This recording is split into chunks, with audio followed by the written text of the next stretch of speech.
우리에게 주시는 하나님 말씀, 에베소서 4장 15절 말씀을 함께 읽도록 하겠습니다.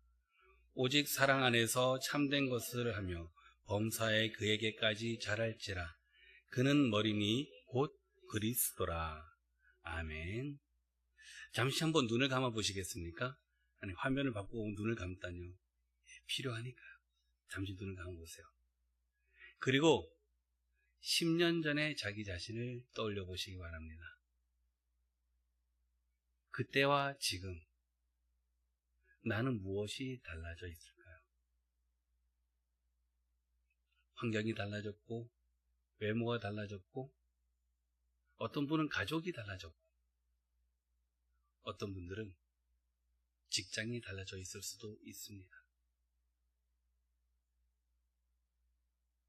어쩌면은 몸무게도 달라져 있을 수가 있겠네요. 하는 일도 다릅니다. 관계가 달라졌습니다. 이제 눈을 떠보십시오. 이제 하나의 질문을 더 드리겠습니다. 믿음은 어떻습니까? 내 믿음은 어떻게 달라졌을까요? 혹시 자랐을까요? 그렇지 않으면 쪼그라들었을까요? 오늘은 자람 그리고 성장을 주제로 말씀을 준비했습니다. 자람이라는 것은 변화한다는 것이죠. 근데 이 변화한다는 것이 내적인 변화가 같이 일어나는, 외적으로만 바뀌는 것이 아니라 내적인 변화가 있어야지만이 자란다고 할 수가 있습니다. 그리고 이 자라면은 한 가지 변하지 않는 진리가 있습니다. 전제가 필요하죠. 바로 생명입니다. 생명이 있어야지만 자랄 수가 있습니다. 돌은 자라지 않습니다. 플라스틱도 자라지 않습니다. 잘 자라던 나무지만 떨어져 나온 나무까지, 죽은 가지는 자랄 수가 없습니다. 이렇게 오직 생명이 있는 것들만 자랍니다. 이것은 자연의 법칙이기도 하고요, 영적 세계의 법칙이기도 합니다. 그런데 자람이라는 것이 다 좋기만 할까요? 그렇지 않습니다. 자람이라고 해서 모든 것이 다 좋은 것만은 아닙니다. 자람에는 제가 말씀을 준비하면서 두 가지로 생각해 보았어요. 유익하지 못한 자람과 유익한 자람. 오늘 말씀을 통해서 이 두 가지의 자람, 성장을 생각해 보면서 이 질문에 답해 보시기 바랍니다. 내 안에서는 지금 무엇이 자라고 있는가? 먼저 유익하지 못한 자람, 그것에 대해서 두 가지로 함께 생각하며 말씀을 나눠보겠습니다. 유익하지 못한 자람, 첫 번째는 바로 욕심의 자람입니다. 욕심은 자랍니다. 처음에는 작아요. 그런데 조금만 더 가지면 만족할 수 있을 것 같은데 이 마음이 내 안에서 싹이 트기 시작합니다. 하지만 그 조금이 채워지면 어떻습니까? 다시 조금만 더를 원합니다. 욕심이라는 것은 말이죠, 단 한 번도 이제 됐다, 그만하면 됐어, 그렇게 말한 적이 없습니다. 욕심이 우리 안에서 자라게 되면은 인격을 삼켜버립니다. 관계를 먹어치워버립니다. 그리고 결국 자신을 집어삼킵니다. 사람이 욕심을 가지고 있는 것이 아니라 욕심이 사람을 지배하게 되는 겁니다. 찰스 디킨스의 소설, 그 속에 있는 스크루지 영감을 우리는 알고 있습니다. 그는 가진 것이 참 많았습니다. 하지만 그 안에서 자란 것은 욕심으로 인한 인색함과 탐욕, 끝없는 탐욕이었습니다. 욕심이 자란 자리에서 따뜻함은 사라졌고요, 관계는 모두 끊어져 버렸습니다. 그의 영혼은 점점 더 초라해졌습니다. 성탄절 전날, 꿈속에서 죽음을 경험하기 전까지 그는 자신이 얼마나 불행한 사람인가조차도 알지 못했었습니다. 여러분, 욕심이라는 그 밭에서 자란 행복은 결코 오래 지켜질 수가 없습니다. 하지만 욕심보다 더 심각한 것이 있습니다. 욕심보다 더 심각한 자람은 또 무엇이 있을까요? 바로 죄입니다. 죄가 자라는 것입니다. 야고보서 1장 15절의 말씀을 함께 읽어볼까요? 욕심이 잉태한 즉 죄를 낳고 죄가 장성한 즉 사망을 낳느니라. 아멘. 죄는 아주 작고 대수롭지 않아 보이는 씨앗으로 시작됩니다. 하지만 배우지 않아도 죄를 짓는 것이 우리의 본성 아닙니까? 잘 자랍니다. 내 안에서 자란 그 죄는 우리를 너무 쉽게 합리화시킵니다. 어떻게 해요? 이 정도는 괜찮아. 남들도 다 그래. 이거 너만 아는 거야. 아무도 모를 텐데 뭐. 죄는 우리에게 친절한 척하며 다가옵니다.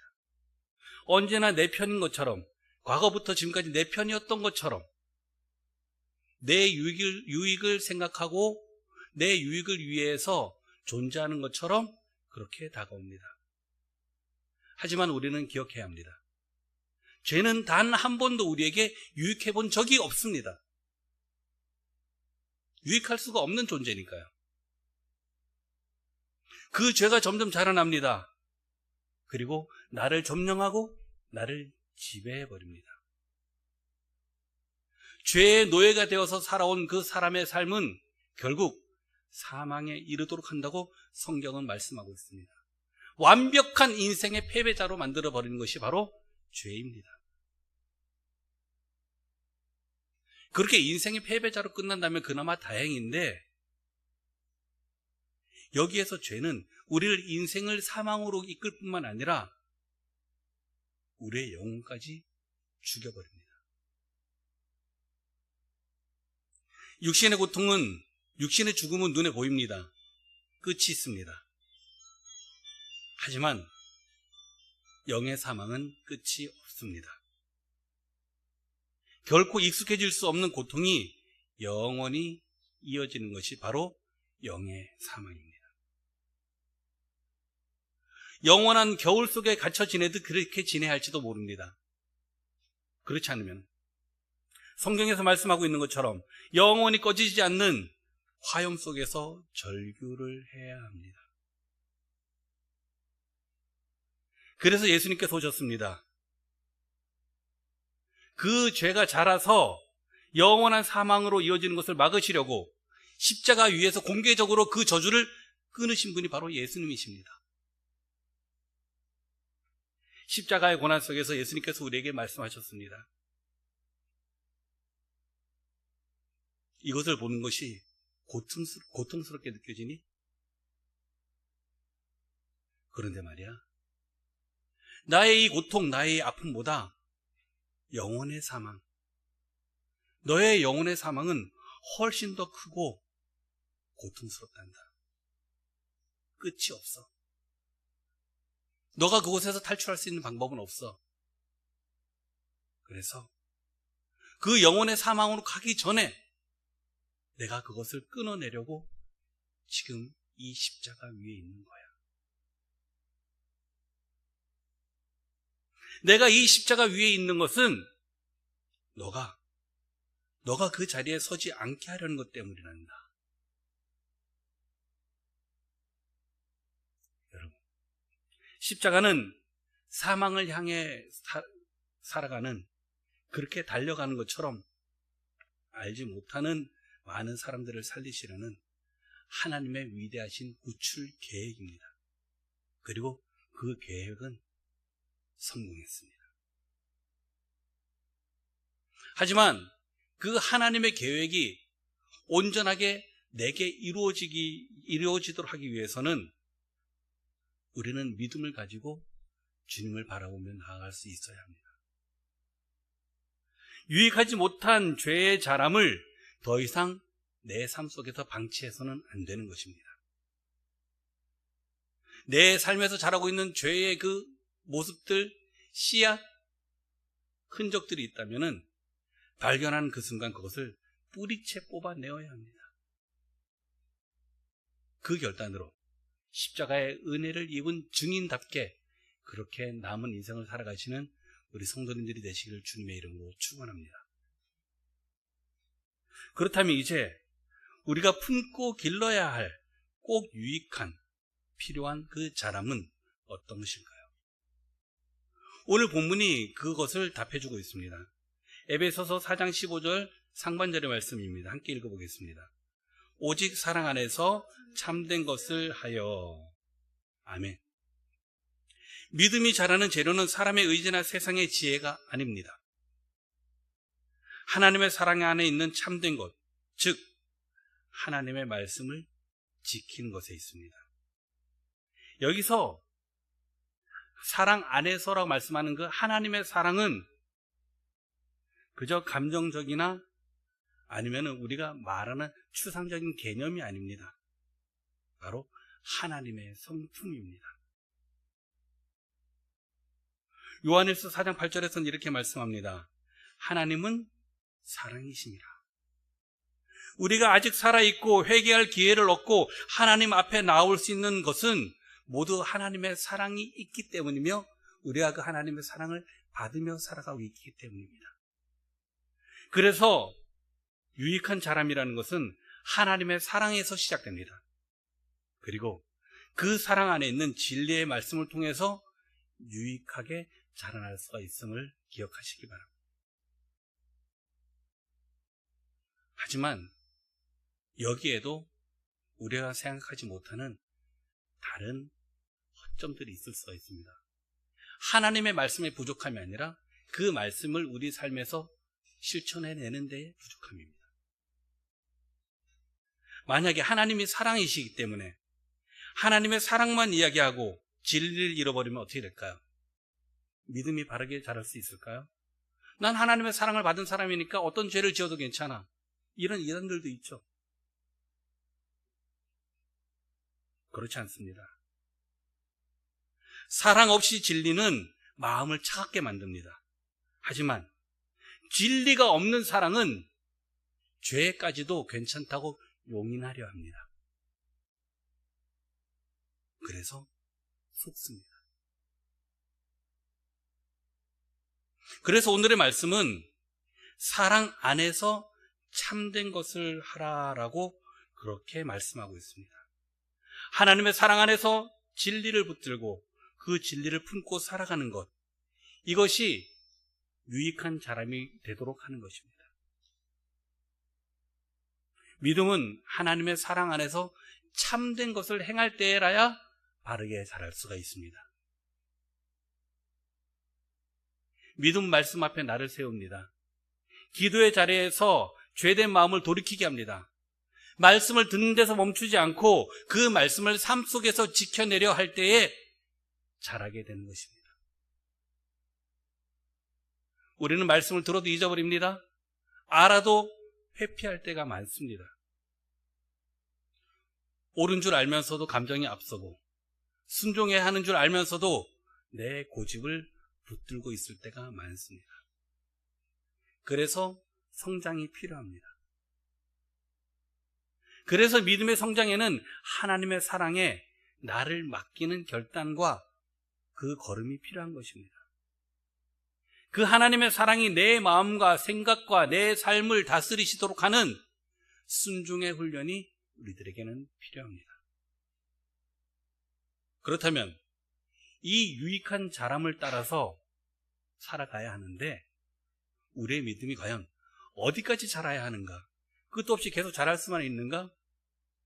그렇지 않죠. 오늘의 본문은 그 자람의 목표도 분명하게 말씀해주고 있습니다. 에베소서 4장 15절의 하반절 말씀을 읽어보겠습니다. 범사에 그에게까지 자랄지라 그는 머리이니 곧 그리스도라. 아멘. 믿음의 성장이라는 것은 그저 인성이 좋아지거나 교회 생활에 익숙해지는 것, 성경 지식이 많아지는 것을 목표로 하지 않습니다. 그리스도에 이르기까지 자라가는 것입니다. 예수님은 교회의 머리가 되십니다. 그런데 지체된 우리들의 생각이나 감정이, 욕심이 자꾸 머리가 되려 합니다. 그러면 안 되잖아요. 머리가 몸을 다스립니다. 머리가 방향을 정합니다.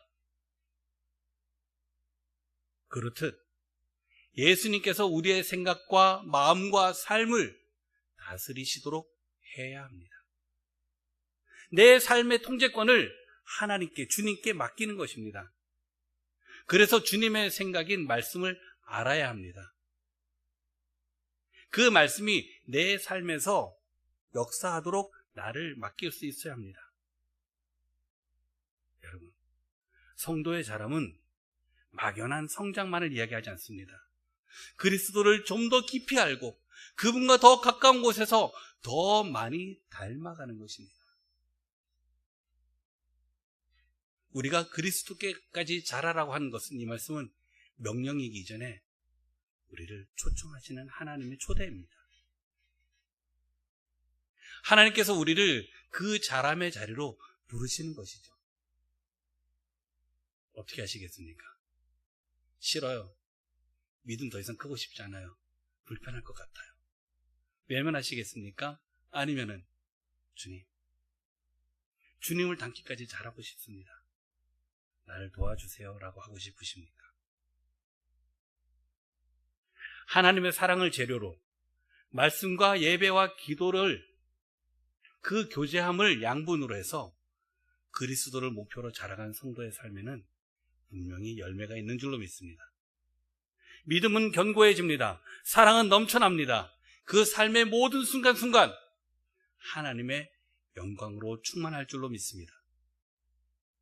이것이 바로 하나님의 사랑이 내 안에서 일하신 결과입니다. 하나님의 사랑으로 내가 자란 결과가 바로 이런 열매가 되는 것입니다. 이 열매는 저절로 맺혀진 것이 아닙니다. 지금 우리들에게, 성도의 삶에는 믿음의 선택이 필요합니다. 양분이 있어야 잘할 것 아닙니까? 하나님은 우리를 멈춘 믿음에 머물지 않게 하십니다. 사랑 안에서 참된 것을 따라서 그리스도에게까지 자랄 수 있도록 도우십니다. 이것이 성도의 삶에, 오늘 우리의 삶에 있어야 할 유익한 자람인 줄로 믿습니다. 그 유익함이 있는 성도로 살아가시기를 간절히 부탁드립니다. 말씀을 마무리하겠습니다. 성도 여러분, 육신으로 살아가는 오늘은 그저 그런 어제와 다를 바 없는 하루가 아닙니다. 영혼으로, 영혼을 살아야 하는 그 시간, 그 생명의 시간을 준비하는 날입니다. 여러분이 건강검진을 받습니다. 병원에서 건강검진을 받다가 작은 이상이, 뭔가 이상한 것이 발견되었다고 생각해 보십시오. 의사가 말합니다. 지금은 작게 보이는데 방치하면 아주 위험합니다. 지금 치료해야 할 것 같습니다. 어떻게 하실 건가요? 보편적으로 현명한 사람들은 그 자리에서 결단합니다. 지금 해주세요. 지금 해주세요. 라고 말이죠. 하지만 어떤 사람은 이렇게 말하죠. 아직은 작으니까 괜찮은 것 같습니다. 좀 더 두고 봐도 괜찮지 않을까요? 좀 더 시간이 지난 다음에 아프다고 느껴질 때 그때 와도 괜찮지 않을까요? 영혼도 마찬가지입니다. 유익하지 못한 자람을 방치한 채 나중에라고 미루다 보면요, 어느 날 준비 없이 하나님 앞에 서게 될 것입니다.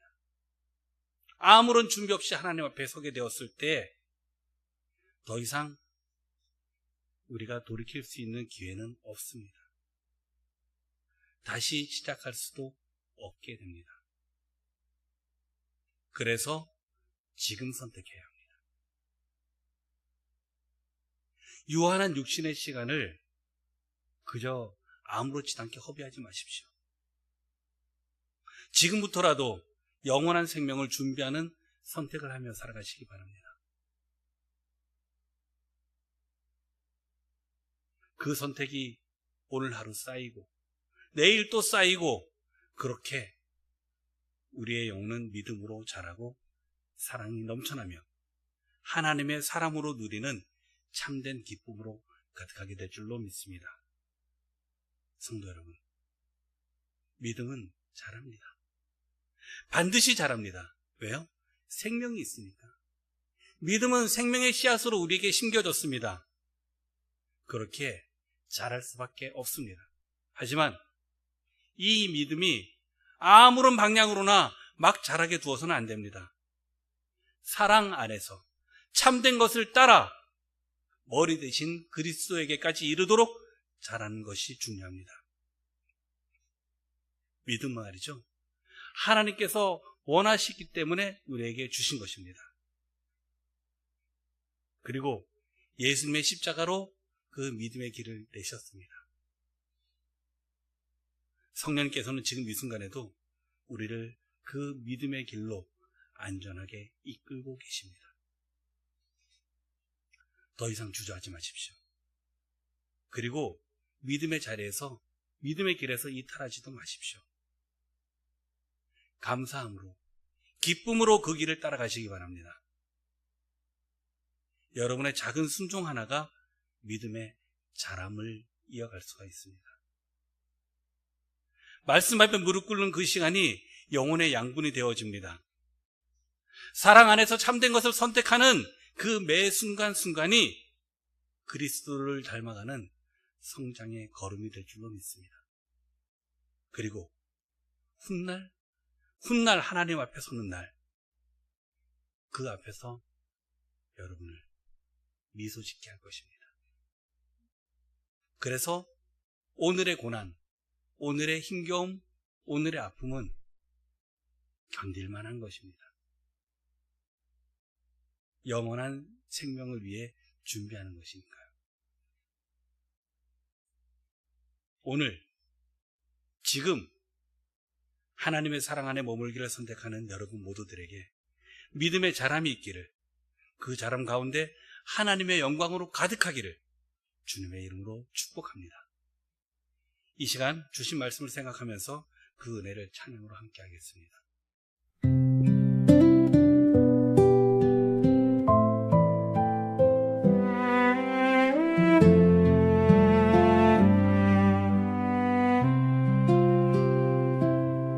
생명의 작은 씨앗 마음속에 숨어있어 꽃이 필 줄 알았는데 잎만 많은 나뭇가지, 어느 날엔 가시 되고 어느 날엔 말라버려 붙들수록 멀어지고 채울수록 비어가네. 십자가 은혜 아래 믿음은 숨을 쉬고 생명 있어 움직이고 사랑 안에 자랍니다. 십자가의 사랑 가득 내가 선 여기에서 그 먼 곳을 향하여 가장 높은 그곳까지 내 삶의 모든 것이 주님을 향해 있네. 주님의 사랑 안에서 믿음이 자라가네.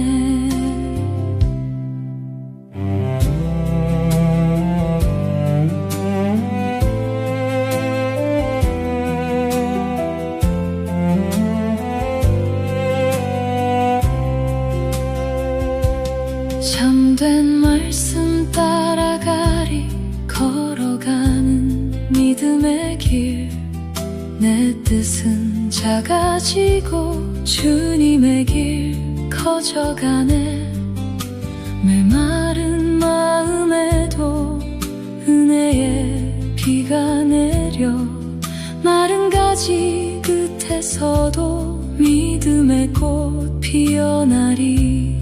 나의 생각 내려놓고 주님의 마음 품어 그 사랑 안에 자라가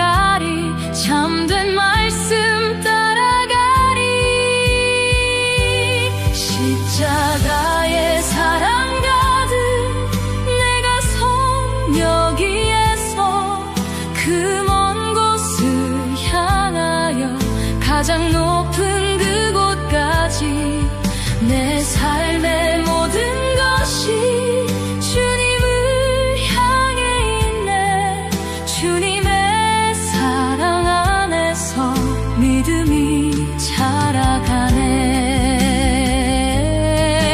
그 사랑 안에 자라가니 그리스도께 가까이 오늘의 작은 순종 영광의 길 되도록